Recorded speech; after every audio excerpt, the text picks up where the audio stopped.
നമസ്കാരം. ആദ്യ വാർത്തയിലേക്ക് സ്വാഗതം. കേരളത്തിലെ കോൺഗ്രസിന്റെ തിരഞ്ഞെടുപ്പ് പ്രചാരണ പ്രവർത്തനങ്ങൾക്ക് രാഹുൽ ഗാന്ധി ഇന്ന് തുടക്കം കുറിക്കും. കോഴിക്കോട് നടക്കുന്ന ജനമഹാറാലിയോടെയാണ് പ്രചാരണ പ്രവർത്തനങ്ങൾ തുടങ്ങുക.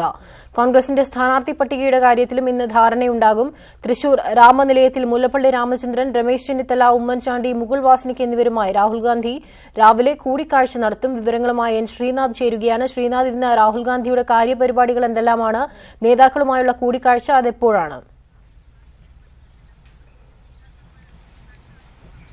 അമീന, തിരക്കിട്ട പരിപാടികളാണ് രാഹുൽ ഗാന്ധിക്ക് ഇന്ന് ഉള്ളത്. ഇന്ന് രാവിലെ ഇപ്പോൾ തൃശ്ശൂരിൽ തന്നെ തൃപ്രയാറിൽ ഫിഷർമെൻ പാർലമെന്റിൽ അദ്ദേഹം സംബന്ധിക്കും. അതിനുശേഷമായിരിക്കും അദ്ദേഹം കണ്ണൂരേക്ക് യാത്ര തിരിക്കുക. അവിടെ വെച്ച് അദ്ദേഹം രക്തസാക്ഷികളുടെ പരിപാടിയിൽ പങ്കെടുക്കുന്നുണ്ട്. അതിനുശേഷം അദ്ദേഹം കാസർഗോഡേക്ക് യാത്ര തിരിക്കും. അവിടെ വെച്ച് കൊല്ലപ്പെട്ട കൃപേഷിൻ്റെയും ശരത്ലാലിൻ്റെയും കുടുംബാംഗങ്ങളെ അദ്ദേഹം സന്ദർശിക്കും. അതിനുശേഷമായിരിക്കും ജനമഹാറാലിയിൽ കോഴിക്കോട് പങ്കെടുക്കുക. അതിനുശേഷം അദ്ദേഹം തിരിച്ച് ഇന്ന് തന്നെ മടങ്ങും എന്നാണ് അറിയിച്ചിരിക്കുന്നത്. ഏതായാലും രാവിലെ ഇപ്പോൾ രാമനിലയത്തിലാണ് ഉള്ളത്. ഞാനിപ്പോൾ നിൽക്കുന്നത് രാമനിലയത്തിന് സമീപമാണ്. ഇവിടെയാണ് അദ്ദേഹം ഇന്നലെ രാത്രി എത്തി ഇവിടെ തങ്ങുകയാണ്. പ്രധാനപ്പെട്ട കോൺഗ്രസ് നേതാക്കളെല്ലാം തന്നെ KPC അധ്യക്ഷൻ മുല്ലപ്പള്ളി രാമചന്ദ്രൻ, ഉമ്മൻചാണ്ടി, രമേശ് ചെന്നിത്തല അടക്കമുള്ള പ്രധാനപ്പെട്ട കോൺഗ്രസ് നേതാക്കളെല്ലാം തന്നെ രാമനിലയത്തിലുണ്ട്. അവരുമായി ഇന്ന് വിശദമായ ചർച്ച നടക്കും. ഇന്നലെ രാത്രിയും ചർച്ച നടന്നിരുന്നു. നിരവധി ആശങ്കകളും സംശയങ്ങളും ആശയക്കുഴപ്പങ്ങളും ഒക്കെ സ്ഥാനാർത്ഥി പട്ടിക സംബന്ധിച്ച് നിലവിലുണ്ട്. ഈ ആശയക്കുഴപ്പങ്ങളൊക്കെ ഒരു പരിധിവരെയെങ്കിലും പരിഹരിക്കുക എന്നുള്ളതാണ് ഇന്നത്തെ ചർച്ച കൊണ്ട് ഉദ്ദേശിക്കുക. അതിനുശേഷമായിരിക്കും അടുത്ത വെള്ളിയാഴ്ച കോൺഗ്രസിന്റെ സ്ക്രീനിംഗ് കമ്മിറ്റി ഡൽഹിയിൽ ചേരുന്നുണ്ട്. അതിനുശേഷം സ്ക്രീനിംഗ് കമ്മിറ്റിക്ക് ശേഷം തെരഞ്ഞെടുപ്പ് സമിതിയുടെ യോഗം ശനിയാഴ്ച വിളിച്ചു ചേർത്തിട്ടുണ്ട്. ഈ തെരഞ്ഞെടുപ്പ് സമിതിയിലേക്കും അതേപോലെ സ്ക്രീനിംഗ് കമ്മിറ്റിയിലേക്കും വലിയ പട്ടിക സമർപ്പിക്കാതെ ഒരു ചുരുക്കപ്പട്ടിക സമർപ്പിക്കണം എന്നാണ് രാഹുൽ ഗാന്ധി ആവശ്യപ്പെട്ടിരിക്കുന്നത്. അതനുസരിച്ചുള്ള ചർച്ചകളും പ്രാഥമിക ചർച്ചകളുമാണ് നടത്തുന്നത്. ഏതായാലും കേരളത്തിൽ തന്നെ കഴിയുന്നതും പ്രശ്നങ്ങൾ പരിഹരിക്കണം എന്നൊരു നിർദ്ദേശം രാഹുൽ ഗാന്ധിയുടെ ഭാഗത്തു നിന്നുണ്ടായിട്ടുണ്ട്. ഇന്നലെ തന്നെ പ്രധാനപ്പെട്ട നേതാക്കൾ മത്സരിക്കാൻ സംബന്ധിച്ചുള്ള ഒരു തീരുമാനം രാഹുൽ ഗാന്ധിക്ക് വിട്ടപ്പോൾ അത് ഈ കേരളത്തിൽ തന്നെ പരിഹരിച്ച് തൻ്റെ അടുക്കലേക്ക് എത്തിക്കുക എന്നൊരു നിർദ്ദേശമാണ് രാഹുൽ ഗാന്ധിയുടെ ഭാഗത്തു നിന്നുണ്ടായത്. പ്രത്യേകിച്ച് ഉമ്മൻചാണ്ടി, മുല്ലപ്പള്ളി രാമചന്ദ്രൻ, KC വേണുഗോപാൽ എന്നിവർ മത്സരിക്കാൻ സംബന്ധിച്ചുള്ള ഒരു തീരുമാനം എടുക്കണം എന്ന് അദ്ദേഹത്തോട് ആവശ്യപ്പെട്ടപ്പോൾ അത് സംബന്ധിച്ചുള്ള തീരുമാനം നേതാക്കൾ തന്നെ കേരളത്തിൽ സംസാരിച്ച് തീരുമാനിക്കുക. അതിനുശേഷം ആവശ്യമെങ്കിൽ മാത്രം ഞാൻ ഇടപെടാം എന്നാണ് അദ്ദേഹം ഇന്നലെ നേതാക്കളോട് പറഞ്ഞിരിക്കുന്നത്. ഏതായാലും അതൊക്കെ സംബന്ധിച്ചുള്ള ഒരു അന്തിമ തീരുമാനം ഇന്ന് ഉണ്ടാകും എന്നുള്ളതാണ് പ്രതീക്ഷിക്കുന്നത്. മാത്രമല്ല, വനിതാ പ്രാതിനിധ്യം സംബന്ധിച്ച് ഒരു തീരുമാനം എത്തേണ്ടതുണ്ട്. വയനാട്ടിൽ ആര് മത്സരിക്കണം എന്നത് സംബന്ധിച്ചുള്ള ആശങ്കകളും നിലനിൽക്കുന്നുണ്ട്. ഇതൊക്കെ തന്നെ അദ്ദേഹത്തിൻ്റെ കൂടെ അഭിപ്രായം ആരാഞ്ഞുകൊണ്ട് പരിഹരിക്കണം എന്നുള്ളതാണ് ഉദ്ദേശിക്കുന്നത്. മുകുൾ വാസ്നിക്കും ഇവിടെ എത്തിയിട്ടുണ്ട്. അദ്ദേഹത്തിനാണ് കേരളത്തിൻ്റെ ചുമതലയുള്ളത്. അതുകൊണ്ട് തന്നെ അദ്ദേഹത്തിൻ്റെ അഭിപ്രായങ്ങൾക്കും ഏറെ പ്രാധാന്യമുണ്ട്. ഏതായാലും അത്തരം തിരക്കിട്ട ചർച്ചകളും കാര്യപരിപാടികളും ഒക്കെയാണ് ഇന്ന് രാഹുൽ ഗാന്ധിക്കുള്ളത്. വൈകുന്നേരം അദ്ദേഹത്തിന് തിരിച്ച് ഡൽഹിയിലേക്ക് മടങ്ങേണ്ടതുമുണ്ട്. ആമിന. ശ്രീനാഥാണ് വിവരങ്ങൾ നൽകിക്കൊണ്ടിരിക്കുന്നത്. ശ്രീനാഥ്, ഇന്ന് കോഴിക്കോട് ഒരു ജനമഹാറാലി നടക്കാനുണ്ടല്ലോ. രാഹുൽ ഗാന്ധി എത്തിയ സാഹചര്യത്തിൽ പ്രധാനപ്പെട്ട നേതാക്കളെല്ലാം പങ്കെടുക്കുമല്ലോ. അത് സംബന്ധിച്ച വിവരങ്ങൾ കൂടി. ജനമഹാറാലിയിൽ കോൺഗ്രസിൻ്റെ ഒരു കരുത്ത് തെളിയിക്കുന്ന, പ്രത്യേകിച്ച് മലബാർ മേഖലയുടെ കരുത്ത് തെളിയിക്കുന്ന ഒരു പരിപാടിയായി അത് മാറ്റണം എന്നുള്ളതാണ് ഉദ്ദേശിക്കുന്നത്. ഏതാണ്ട് 2 ലക്ഷത്തോളം ജനങ്ങൾ പ്രവർത്തകർ ആ പരിപാടിയിൽ പങ്കെടുക്കുമെന്നാണ് കോൺഗ്രസ് നേതൃത്വം അറിയിച്ചിരിക്കുന്നത്. ഏതായാലും ആ യോഗത്തിൽ പങ്കെടുക്കുമ്പോഴും ആ മേഖലയിലുമായ പ്രശ്നങ്ങൾ ചർച്ച ചെയ്യും. വിവിധ സാമുദായിക സംഘടനാ നേതാക്കളുമായി അവിടെ ചർച്ച നടത്തുന്നുണ്ട്. മുസ്ലിം ലീഗിൻ്റെ പ്രധാനപ്പെട്ട നേതാക്കളെയും അവിടെ വെച്ച് കാണും എന്നാണ് അറിയിച്ചിരിക്കുന്നത്. ഏതായാലും അദ്ദേഹം വളരെ തിരക്കിട്ട ഒരു പരിപാടിയാണ് നടത്തുന്നത്. വിശദമായ ചർച്ചകളിലേക്കൊക്കെ കടക്കാനുള്ള ഒരു സമയം ആ പരിപാടിയിൽ പങ്കെടുക്കുമ്പോൾ ഉണ്ടാകാനുള്ള സാധ്യതയില്ല. കാരണം അതിനു മുമ്പ് തന്നെ നിരവധി പരിപാടികളും നിരവധി സന്ദർശനങ്ങളും അദ്ദേഹം പ്ലാൻ ചെയ്തിട്ടുണ്ട്. അതൊക്കെ നടത്തി ശേഷമായിരിക്കും കോഴിക്കോട് എത്തുക. കോഴിക്കോട് ആ പരിപാടിയിൽ പങ്കെടുത്ത ശേഷം ഇന്ന് രാത്രി തന്നെ തിരിച്ച് മടങ്ങേണ്ടതുള്ളതുകൊണ്ട് തിരക്കിട്ട് തന്നെയുള്ള പരിപാടികളാണ് ഇന്ന് അദ്ദേഹം നടത്തുന്നത്. ശരി ശ്രീനാഥ്. ഇന്നലെ വൈകിട്ട് കേരളത്തിലെത്തിയ രാഹുൽ ഗാന്ധി കർണാടകയിലെ സീറ്റ് വിഭജന ചർച്ചകളിലാണ് ആദ്യം പങ്കെടുത്തത്. കൊച്ചിയിൽ നിന്നും രാത്രി 9 മണിയോടെയാണ് രാഹുൽ തൃശൂരിലെത്തിയത്. നാഗർകോവിലിൽ നിന്ന് വൈകിട്ട് 7:45 കൊച്ചിയിലെത്തിയ രാഹുൽ ഗാന്ധി നെടുമ്പാശ്ശേരി വിമാനത്താവളത്തിൽ ജനതാദൾ ജനറൽ സെക്രട്ടറി ഡാനിഷ് അലിയുമായി ചർച്ച നടത്തി. കർണാടക സീറ്റ് വിഭജനം സംബന്ധിച്ചാണ് ചർച്ച നടത്തിയത്. കോൺഗ്രസ് സംഘടനാ ചുമതലയുള്ള ജനറൽ സെക്രട്ടറി KC വേണുഗോപാലും ചർച്ചയിൽ പങ്കെടുത്തു. തുടർന്ന് തൃശൂർ രാമനിലയത്തിലെത്തി. KPCC president Mullappally Ramachandran, Ramesh Chennithala, Oommen Chandy, KC Venugopal, Mukul Wasnik തുടങ്ങിയവർ അദ്ദേഹത്തെ അനുഗമിച്ചു. സ്ഥാനാർത്ഥി നിർണയം പൂർത്തിയാക്കാത്ത സാഹചര്യത്തിൽ സീറ്റ് വിഷയത്തിൽ അന്തിമ ധാരണയിലേക്ക് എത്തുന്നതിനുള്ള കൂടിക്കാഴ്ചകൾ നടക്കുമെന്നാണ് സൂചന. തൃശൂർ അതിരൂപത ബിഷപ്പ് മാർ ആൻഡ്രൂസ് താഴത്തിൽ രാഹുൽ ഗാന്ധിയെ സന്ദർശിച്ചു.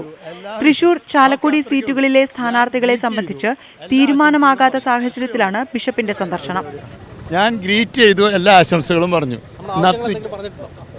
ആളെ ആശംസിച്ചു, അത്ര തന്നെ. എല്ലാ ആശംസകളും കൊടുത്തിട്ടുണ്ട്. രാവിലെ 10 മണിയോടെ തൃപ്രയാറിൽ ഫിഷർമെൻ പാർലമെന്റിനെ അഭിസംബോധന ചെയ്യും. തുടർന്ന് മലബാറിലേക്ക് പോകുന്ന അദ്ദേഹം പെരിയയിലെ കൃപേഷിന്റെയും ശരത്തിന്റെയും വീടുകൾ സന്ദർശിക്കും. കോഴിക്കോട് ജനമഹാറാലിയെയും അഭിസംബോധന ചെയ്യും. ന്യൂസ് 18 തൃശൂർ. കണ്ണൂരിലെയും കാസർകോട്ടെയും രക്തസാക്ഷി കുടുംബങ്ങളെ രാഹുൽ ഗാന്ധി ഇന്ന് സന്ദർശിക്കും. കണ്ണൂരിൽ കൊല്ലപ്പെട്ട ഷുഹൈബിന്റെ ബന്ധുക്കളെ വിമാനത്താവളത്തിലും പെരിയയിലെ കുടുംബങ്ങളെ വീട്ടിലെത്തിയുമാണ് സന്ദർശിക്കുക. ശേഷം വൈകിട്ട് 4:30 കോഴിക്കോട് നടക്കുന്ന കോൺഗ്രസ് റാലിയെ രാഹുൽ ഗാന്ധി അഭിസംബോധന ചെയ്യും. തൃശൂരിൽ നിന്ന് കണ്ണൂരിലെത്തുന്ന രാഹുൽ ഗാന്ധി വിമാനത്താവളത്തിൽ വെച്ച് കൊല്ലപ്പെട്ട ഷുഹൈബിന്റെ ബന്ധുക്കളുമായി കൂടിക്കാഴ്ച നടത്തും. ശേഷം ഹെലികോപ്റ്ററിൽ കാസർഗോഡ് പെരിയയിലേക്ക് തിരിക്കും. കൊല്ലപ്പെട്ട ശരത്ലാലിന്റെയും കൃപേഷിന്റെയും കുടുംബങ്ങളെ കാണും. വിമാനമാർഗം കോഴിക്കോട്ടെത്തുന്ന രാഹുൽ വൈകിട്ട് 4:30 കടപ്പുറത്ത് നടക്കുന്ന കോൺഗ്രസ് ജനമഹാറാലിയിൽ പങ്കെടുക്കും. ഐക്യ ജനാധിപത്യ മുന്നണിയുടെ സമുന്നതരായ നേതാക്കന്മാർ ഉൾപ്പെടെയുള്ള എല്ലാവരും പങ്കെടുക്കുന്ന കേരളത്തിലെ തെരഞ്ഞെടുപ്പ് ക്യാമ്പയിന്റെ ഉദ്ഘാടനമായി ഈ പരിപാടി മാറും. 6 ജില്ലകളിൽ നിന്നുള്ള പ്രവർത്തകർ റാലിയിലെത്തും. ജനമഹാറാലിയിൽ 1 ലക്ഷത്തിലധികം പേർ പങ്കെടുക്കുമെന്നാണ് സംഘാടകരുടെ കണക്കുകൂട്ടൽ. ന്യൂസ് 18 കോഴിക്കോട്. സംസ്ഥാന തിരഞ്ഞെടുപ്പ് ഓഫീസർമാരുടെയും നിരീക്ഷകരുടെയും യോഗം ഇന്ന് ഡൽഹിയിൽ ചേരും. മുഖ്യ തിരഞ്ഞെടുപ്പ് കമ്മീഷണർ സുനിൽ അറോറയാണ് യോഗം വിളിച്ചു ചേർത്തിട്ടുള്ളത്. തിരഞ്ഞെടുപ്പ് കമ്മീഷണർമാരായ സുശീൽ ചന്ദ്ര, അശോക് ലവാസ എന്നിവരും യോഗത്തിൽ പങ്കെടുക്കും. തിരഞ്ഞെടുപ്പ് തയ്യാറെടുപ്പുകൾ അവലോകനം ചെയ്യുന്നതിനും നിർദ്ദേശങ്ങൾ നൽകുന്നതിനുമാണ് യോഗം. 7 ഘട്ടങ്ങളിലായി നടക്കുന്ന പൊതു തിരഞ്ഞെടുപ്പ് ഏപ്രിൽ 11-നാണ് ആരംഭിക്കുന്നത്. റഫാൽ ഇടപാടിൽ അന്വേഷണം വേണ്ടെന്ന സുപ്രീംകോടതി വിധി പുനഃപരിശോധിക്കണമെന്നാവശ്യപ്പെട്ട് നൽകിയ ഹർജികളിൽ സുപ്രീംകോടതിയിൽ ഇന്ന് വാദം തുടരും. ഇടപാടുമായി ബന്ധപ്പെട്ട് പ്രതിരോധ മന്ത്രാലയം രേഖകൾ മോഷ്ടിച്ചതായി അറ്റോർണി ജനറൽ കോടതിയെ അറിയിച്ചത് വിവാദമായിരുന്നു. തുടർന്ന് കേന്ദ്ര സർക്കാർ ഇന്നലെ സമർപ്പിച്ച സത്യവാങ്മൂലം കോടതിയുടെ പരിഗണനയ്ക്കെത്തും. ഫോട്ടോ കോപ്പിയെടുത്ത് രേഖകൾ കടത്തിയെന്നാണ് കേന്ദ്രം സുപ്രീംകോടതിയിൽ സമർപ്പിച്ച സത്യവാങ്മൂലത്തിൽ അറിയിച്ചിരിക്കുന്നത്. രേഖകൾ ചോർത്തിയത് ദേശീയ സുരക്ഷയെ ബാധിക്കും. രഹസ്യ സ്വഭാവം നഷ്ടമാകുന്നത് വിദേശ രാജ്യങ്ങളുമായുള്ള നയതന്ത്ര ബന്ധങ്ങൾക്ക് തിരിച്ചടിയാകും. സംഭവത്തിൽ ആഭ്യന്തര അന്വേഷണം നടക്കുകയാണെന്നും സത്യവാങ്മൂലത്തിലുണ്ട്. രാജ്യസുരക്ഷയിലൂന്നിയുള്ള സർക്കാർ വാദത്തെ കഴിഞ്ഞ തവണ കോടതി ചോദ്യം ചെയ്തിരുന്നു. സാമ്പത്തിക സംവരണത്തിനായി കൊണ്ടുവന്ന ഭരണഘടനാ ഭേദഗതി ചോദ്യം ചെയ്ത് നൽകിയ ഹർജികൾ സുപ്രീംകോടതി ഇന്ന് പരിഗണിക്കും. ഹർജികൾ വിശാല ബെഞ്ചിന്റെ പരിഗണനയ്ക്ക് വിടണോ എന്ന് കോടതി നിശ്ചയിക്കും. സർക്കാർ ജോലിയിലും വിദ്യാഭ്യാസ സ്ഥാപനങ്ങളിലും 10% സാമ്പത്തിക സംവരണം ഉറപ്പാക്കാൻ ഭരണഘടനാ ഭേദഗതി കൊണ്ടുവന്നത് സാമൂഹികമായ തുല്യത ഉറപ്പാക്കാനാണെന്ന് വ്യക്തമാക്കി കേന്ദ്ര സർക്കാർ സുപ്രീംകോടതിയിൽ സത്യവാങ്മൂലം നൽകിയിട്ടുണ്ട്. സംവരണം 50% മറികടക്കരുത് എന്ന സുപ്രീംകോടതി വിധിയുടെ ലംഘനമല്ല ഭരണഘടനാ ഭേദഗതി എന്നാണ് വാദം. ഭേദഗതി സ്റ്റേ ചെയ്യാൻ കോടതി നേരത്തെ 1-ലധികം തവണ വിസമ്മതിച്ചിരുന്നു. തിരുവനന്തപുരത്ത് യുവാവിനെ തട്ടിക്കൊണ്ടുപോയി കൊലപ്പെടുത്തിയ സംഭവത്തിൽ 2 പേർ അറസ്റ്റിൽ. തളിയിൽ അരശുമൂട് സ്വദേശികളായ ബാലു, റോഷൻ എന്നിവരാണ് അറസ്റ്റിലായത്. കൊഞ്ചിറവിള സ്വദേശി അനന്തു ഗിരീഷിനെ 8-അംഗ സംഘം ഇരുകൈകളിലെയും ഞരമ്പറുത്തും ക്രൂരമായി മർദ്ദിച്ചുമാണ് കൊലപ്പെടുത്തിയത്. കരമനയിൽ ബൈക്ക് ഷോറൂമിന് പിറകിലെ കുറ്റിക്കാടിനുള്ളിലായിരുന്നു മൃതദേഹം. City police commissioner Sanjay Kumar ഗരുഡിൽ, DCP R ആദിത്യ എന്നിവരുടെ നേതൃത്വത്തിലുള്ള അന്വേഷണ സംഘമാണ് കൊലയാളി സംഘത്തിലെ 2 പേരെ അറസ്റ്റ് ചെയ്തത്.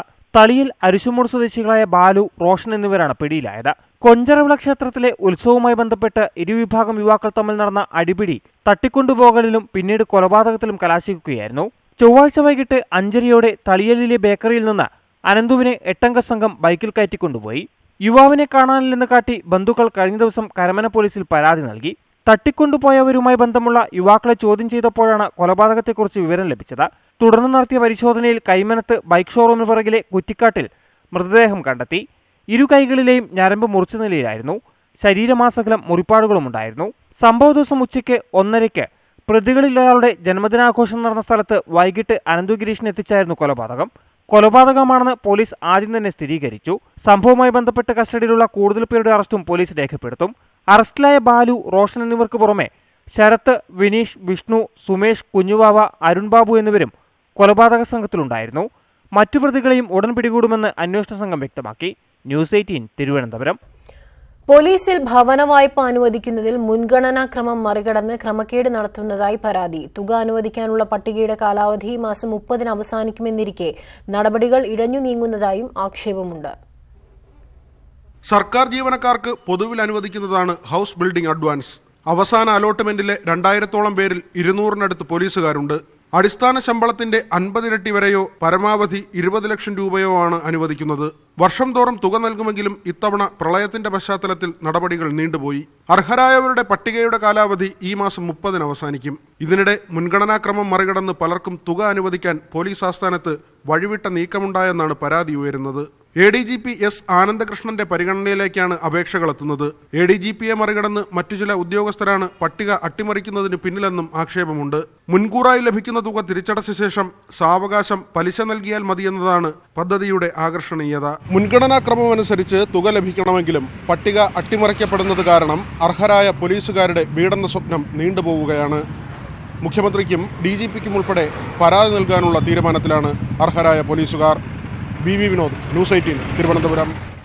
ജെയ്ഷെ മുഹമ്മദ് തലവൻ മസൂദ് അസറിനെ ആഗോള ഭീകരനായി പ്രഖ്യാപിക്കാനുള്ള പ്രമേയം UN രക്ഷാസമിതിയിൽ ചൈനയുടെ എതിർപ്പ് മൂലം പരാജയപ്പെട്ടു. ഇത് 4ാം തവണയാണ് അസറിനെതിരെയുള്ള പ്രമേയം ചൈന വീറ്റോ അധികാരം ഉപയോഗിച്ച് തടയുന്നത്. നടപടി നിരാശാജനകമെന്ന് ഇന്ത്യ പ്രതികരിച്ചു. ഐക്യരാഷ്ട്ര സംഘടനയുടെ 15-അംഗ രക്ഷാസമിതിയിൽ സാങ്കേതിക കാരണങ്ങൾ ചൂണ്ടിക്കാട്ടിയാണ് വർഷങ്ങളായുള്ള ഇന്ത്യയുടെ ആവശ്യത്തിന് ചൈന വീണ്ടും തടസ്സം നിന്നത്. മസൂദ് അസറിനെ ആഗോള ഭീകരനായി പ്രഖ്യാപിക്കണമെന്ന പ്രമേയം ഫ്രാൻസ്, UK, US എന്നീ രാജ്യങ്ങളാണ് കൊണ്ടുവന്നത്. ഇന്നലെ രാത്രി വൈകിയാണ് വോട്ടെടുപ്പ് നടന്നത്. പ്രമേയത്തിനെതിരെ നിലകൊണ്ട ചൈനയുടെ നടപടി നിരാശാജനകമാണെന്ന് ഇന്ത്യ പ്രതികരിച്ചു. ചൈനയുടെ പേരെടുത്തു പറയാതെയാണ് പ്രതികരണം. ഭീകരരെ നിയമത്തിന് മുന്നിൽ കൊണ്ടുവരാൻ സാധ്യമായ സമ്മർദ്ദ നീക്കങ്ങളുമായി മുന്നോട്ടു പോകുമെന്നും ഇന്ത്യൻ വിദേശകാര്യ മന്ത്രാലയം വ്യക്തമാക്കി. കാശ്മീർ പ്രശ്നം പരിഹരിക്കാൻ സമവായ നീക്കം കൊണ്ടേ കഴിയൂ എന്നാണ് ചൈനയുടെ നിലപാട്. മസൂദ് അസറിനെതിരെ നേരത്തെ 3 തവണ സുരക്ഷാ കൗൺസിലിന് മുമ്പാകെ പ്രമേയം കൊണ്ടുവന്നപ്പോഴും വീറ്റോ അവകാശം ഉപയോഗിച്ച് ചൈന തടഞ്ഞിരുന്നു. 2009, 2016, 2017 വർഷങ്ങളിലാണ് ചൈന നേരത്തെ എതിർത്തത്. പാകിസ്ഥാനെ സമ്മർദ്ദമാണ് ചൈനയുടെ നിലപാടിന് കാരണം. News desk, news 18. കരാറില്ലാതെ യൂറോപ്യൻ യൂണിയനിൽ നിന്ന് പുറത്താകുന്നതിനെതിരെ ബ്രിട്ടീഷ് പാർലമെന്റ് ഇന്നലെ ചേർന്ന യോഗത്തിൽ 278-നെതിരെ 321 വോട്ടോടെയാണ് പ്രമേയം പാസായത്. ഇന്ന് ചേരുന്ന പാർലമെന്റ് യൂറോപ്യൻ യൂണിയനിൽ നിന്ന് പിന്മാറുന്നതിന് സമയം നീട്ടി നൽകണമെന്നാവശ്യപ്പെട്ടേക്കും. ഇക്കാര്യത്തിൽ ചർച്ചയ്ക്ക് തയ്യാറാണെന്ന് പ്രതിപക്ഷ ലേബർ പാർട്ടിയും വ്യക്തമാക്കി. ബ്രെക്സിറ്റ് തീയതി നീട്ടണമെങ്കിൽ യൂറോപ്യൻ യൂണിയനിലെ മറ്റ് 27 രാജ്യങ്ങളുടെ സമ്മതം കൂടി ബ്രിട്ടൻ നേടണം. മാർച്ച് 29-നാണ് ബ്രിട്ടൻ യൂറോപ്യൻ യൂണിയനിൽ നിന്ന് വിടേണ്ടത്. സമൂഹമാധ്യമങ്ങളായ ഫേസ്ബുക്ക്, ഇൻസ്റ്റഗ്രാം, വാട്സ്ആപ്പ് എന്നിവയുടെ പ്രവർത്തനം ഭാഗികമായി തടസ്സപ്പെട്ടു. ഇന്ത്യൻ സമയം രാത്രി 10 മണിയോടെയാണ് പലർക്കും ഫേസ്ബുക്ക് ലഭിക്കാതെയായത്. ആശയങ്ങൾ പങ്കുവയ്ക്കാനോ സന്ദേശങ്ങൾ അയക്കാനോ മണിക്കൂറുകളോളം കഴിഞ്ഞില്ല. വാട്സ്ആപ്പിലും സന്ദേശങ്ങൾ അയക്കുന്നത് തടസ്സപ്പെട്ടു. ഇന്ത്യയ്ക്ക് പുറമെ പരാഗ്വേ, ബംഗ്ലാദേശ്, അർജന്റീന, ബ്രസീൽ എന്നീ രാജ്യങ്ങളിലെല്ലാം സോഷ്യൽ മീഡിയ പ്രവർത്തനം തടസ്സപ്പെട്ടു. പ്രശ്നം ശ്രദ്ധയിൽപ്പെട്ടെന്നും മണിക്കൂറുകൾക്കുള്ളിൽ പരിഹരിച്ചെന്നും ഫേസ്ബുക്ക് അധികൃതർ ട്വിറ്ററിൽ അറിയിച്ചു. ഇനി മറ്റു തെരഞ്ഞെടുപ്പ് വാർത്തകളിലേക്ക്.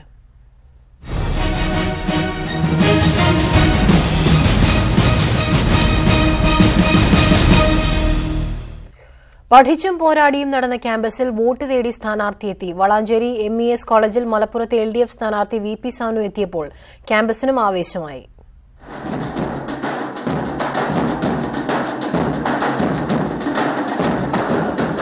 പത്ത് വർഷങ്ങൾക്ക് ശേഷം ക്യാമ്പസിലേക്ക് വന്ന പഴയ യൂണിയൻ ചെയർമാനെ ക്യാമ്പസ് സ്വീകരിച്ചതിങ്ങനെ.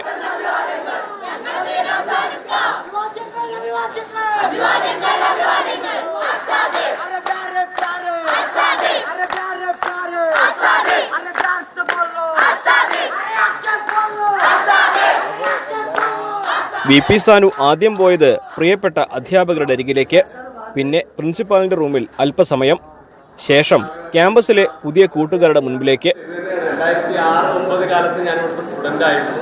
അതിൽ 8-9 കാലത്ത് ഞാൻ കോളേജിലെ ചെയർമാനായി. അപ്പോൾ ഒരു പൂർവ്വ വിദ്യാർത്ഥി എന്നുള്ള നിലയിൽ നിങ്ങൾ ആ മണ്ഡലത്തിൽ വോട്ടുള്ളവരാണെങ്കിൽ വോട്ട് ചെയ്യുക, ക്യാമ്പസ് എന്നും ഗൃഹാതുരത്വം നിറഞ്ഞ ഓർമ്മയെന്ന് സ്ഥാനാർത്ഥി.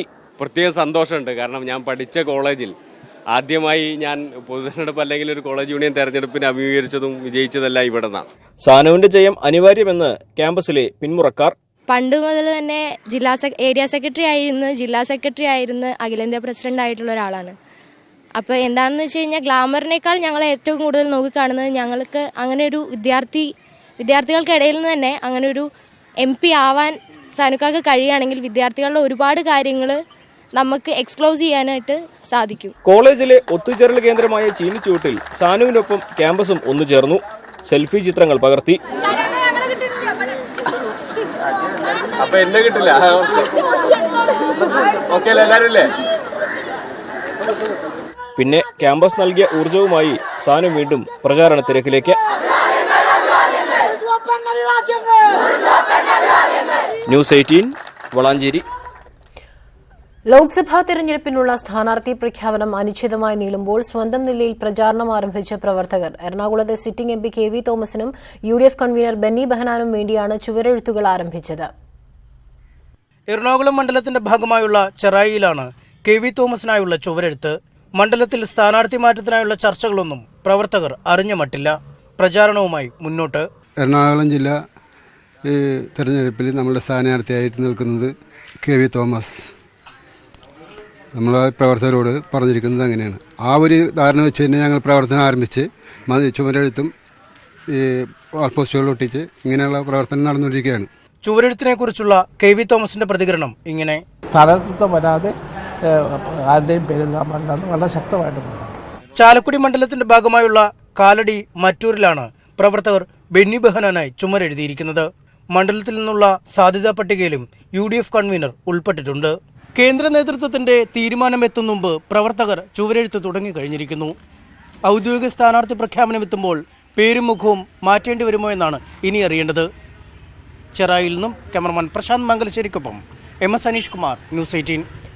ലോക്സഭാ തെരഞ്ഞെടുപ്പ് പ്രചാരണത്തിന് CPM നടപ്പാക്കുന്നത് ചെങ്ങന്നൂർ മോഡൽ. പ്രചാരണ പ്രവർത്തനത്തിനായി ഒരു പാർട്ടി അംഗത്തിന് 10 മുതൽ 15 വീട് വരെ നൽകി കൂടുതൽ വോട്ട് നേടുകയാണ് ലക്ഷ്യം. ഇതിനായി മുഴുവൻ പാർട്ടി അംഗങ്ങൾക്കും CPM ചുമതല നൽകി കഴിഞ്ഞു. ചെങ്ങന്നൂർ ഉപതെരഞ്ഞെടുപ്പിൽ CPM സ്ഥാനാർത്ഥി സജി ചെറിയാൻ റെക്കോർഡ് ഭൂരിപക്ഷത്തിന് വിജയിക്കാൻ പ്രധാന കാരണങ്ങളിലൊന്ന് പ്രചാരണ രീതിയിലെ പുത്തൻ പരീക്ഷണമാണെന്നാണ് പാർട്ടി വിലയിരുത്തൽ. ഒരു പാർട്ടി അംഗത്തിന് 10 വീടുകളിലെ പ്രചരണ ചുമതല നൽകി. തെരഞ്ഞെടുപ്പ് വരെ നിരന്തര സന്ദർശനത്തിലൂടെയും മറ്റും വോട്ടുറപ്പിച്ചു. ഇതിന്റെ ഫലമായിരുന്നു UDFന് സ്വാധീനമുള്ള മണ്ഡലത്തിൽ 20,956 വോട്ടിന്റെ വിജയം. ഇത്രയധികം ഭൂരിപക്ഷം CPM പോലും പ്രതീക്ഷിച്ചിരുന്നില്ല. അതുകൊണ്ട് തന്നെ ചെങ്ങന്നൂർ മോഡൽ ലോക്സഭാ തെരഞ്ഞെടുപ്പിൽ നടപ്പിലാക്കാനാണ് CPM തീരുമാനം. ഇതിനായി മുഴുവൻ പാർട്ടി അംഗങ്ങൾക്കും ചുമതലകൾ നൽകിക്കഴിഞ്ഞു. ഒരാൾ 10 മുതൽ 15 വീടുകളിൽ വരെ പ്രചരണം നടത്തണം. സർവേയുടെ അടിസ്ഥാനത്തിൽ പാർട്ടിക്ക് കിട്ടുന്ന വോട്ടുകൾ, തീരെ ലഭിക്കാത്ത വോട്ടുകൾ, ലഭിക്കാൻ സാധ്യതയുള്ള വോട്ടുകൾ എന്നിങ്ങനെ തരം തിരിച്ചാണ് പ്രചരണം. പാർട്ടിയുടെ ഉറച്ച അനുഭാവികളുടെ വീടുകളിൽ സാധാരണ സന്ദർശനം മതി. മറ്റു വീടുകളിൽ നിരന്തര സന്ദർശനത്തിലൂടെ ചുരുങ്ങിയത് ഒരു വോട്ടെങ്കിലും ഉറപ്പിക്കാൻ ശ്രമിക്കുകയാണ് ലക്ഷ്യം. ഇതിലൂടെ കൂടുതൽ സീറ്റ് നേടാൻ കഴിയും എന്നാണ് CPM കരുതുന്നത്. ചെങ്ങന്നൂരിൽ പരീക്ഷിച്ച് വിജയിച്ച മാതൃക പാർലമെന്റ് തെരഞ്ഞെടുപ്പിൽ വ്യാപകമാക്കുമ്പോൾ മികച്ച വിജയം നേടാമെന്ന കണക്കുകൂട്ടലിലാണ് CPM. പ്രസാദ് ഉടുമ്പിശ്ശേരി, ന്യൂസ് 18, പാലക്കാട്. കർത്താപൂർ ഇടനാഴിയുമായി ബന്ധപ്പെട്ട് ഇന്ത്യയും പാകിസ്ഥാനുമായുള്ള ആദ്യ ചർച്ച ഇന്ന് നടക്കും. വാഗയിൽ ഇന്ത്യൻ അതിർത്തിയിലാണ് ചർച്ച. ദർബാർ സാഹിബ് ഗുരുദ്വാര സ്ഥിതി ചെയ്യുന്ന പാകിസ്ഥാനിലെ കർത്താപൂരിനെ പഞ്ചാബിലെ ഗുരുദാസ്പൂർ ജില്ലയുമായി ബന്ധിപ്പിക്കുന്നതാണ് പദ്ധതി. പാക് പ്രധാനമന്ത്രി ഇമ്രാൻഖാൻ തറക്കല്ലിട്ട ഇടനാഴിയുടെ തുടർ നടപടിക്രമങ്ങളെക്കുറിച്ചാണ് ചർച്ച. കരട് കരാറും ചർച്ചയാകും. അതിർത്തിയിൽ സംഘർഷം നിലനിൽക്കുന്ന സാഹചര്യത്തിലും കർത്താപൂർ ഇടനാഴി ചർച്ചയിൽ നിന്ന് പിന്മാറില്ലെന്ന് ഇന്ത്യ വ്യക്തമാക്കിയിരുന്നു. നൈജീരിയയിൽ സ്കൂൾ കെട്ടിടം തകർന്നു വീണ് 10 കുട്ടികൾ മരിച്ചു. നിരവധി കുട്ടികൾക്ക് പരിക്കേറ്റു. കെട്ടിടാവശിഷ്ടങ്ങൾക്കിടയിൽ ഇപ്പോഴും നിരവധി കുട്ടികൾ കുടുങ്ങിക്കിടക്കുന്നതായാണ് വിവരം. തലസ്ഥാന നഗരമായ ലഗോസിലാണ് അപകടം. 4 നില കെട്ടിടത്തിന്റെ ഏറ്റവും മുകളിലത്തെ നിലയിലായിരുന്നു സ്കൂൾ പ്രവർത്തിച്ചിരുന്നത്. അപകട സമയത്ത് 100-ലേറെ കുട്ടികൾ ഉണ്ടായിരുന്നതായാണ് വിവരം. 40ഓളം കുട്ടികളെ രക്ഷപ്പെടുത്തിയതായി അധികൃതർ വ്യക്തമാക്കി.